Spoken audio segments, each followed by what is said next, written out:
হ্যাঁ গো, তুমি দেখছি এখনো মাছ ধরতে যাচ্ছ না। এই সকাল সকাল আবার কি হলো দেখি শুনি।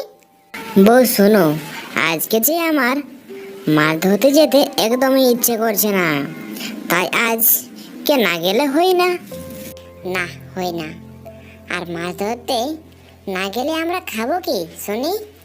বউ, আমি তো কিছু টাকা জমিয়ে রেখেছিলাম, সেগুলো থেকে না হয় কিছু টাকা খরচ করব।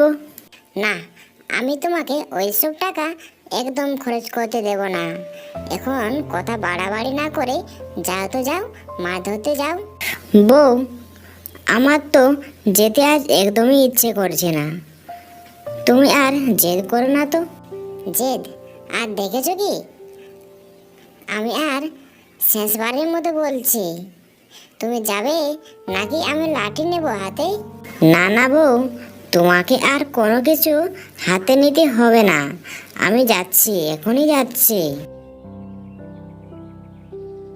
এরপর বিট্টু শিয়াল মাছ ধরতে নদীর ঘাটে চলে যায়। আর নদীর ওদিকে তুই হলি একটা অপহৃত মেয়ে। তুই তোর জন্মের দিনেই তোর মাকে খেয়েছি, আর 2 দিন পর তোর বাবাকে খেয়েছি। না জানি কোনোদিন আমাকেও খেয়ে ফেলিস।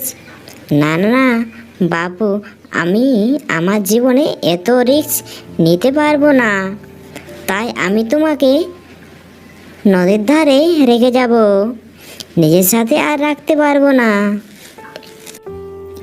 এই কথা বলে বুড়ি বাচ্চাটাকে নদীর ধারে রেখে চলে যায়, আর বাচ্চাটা কান্না শুরু করে।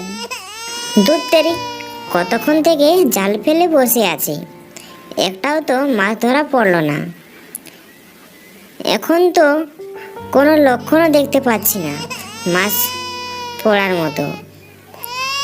আরে আরে, এই নদীর ধারে কে কান্না করছে? যাই তো, যাই গিয়ে দেখি।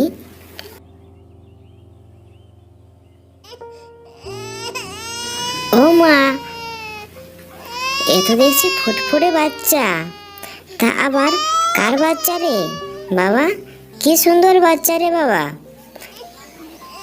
কাঁদিস না রে মা, কাঁদিস না, আমি তোমাকে আমাদের বাড়িতে নিয়ে যাব।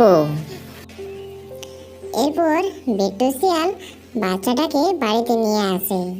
কি হলো, এত তাড়াতাড়ি এলে যে? এই বাচ্চাটি কার? একে নিয়ে এসেছো?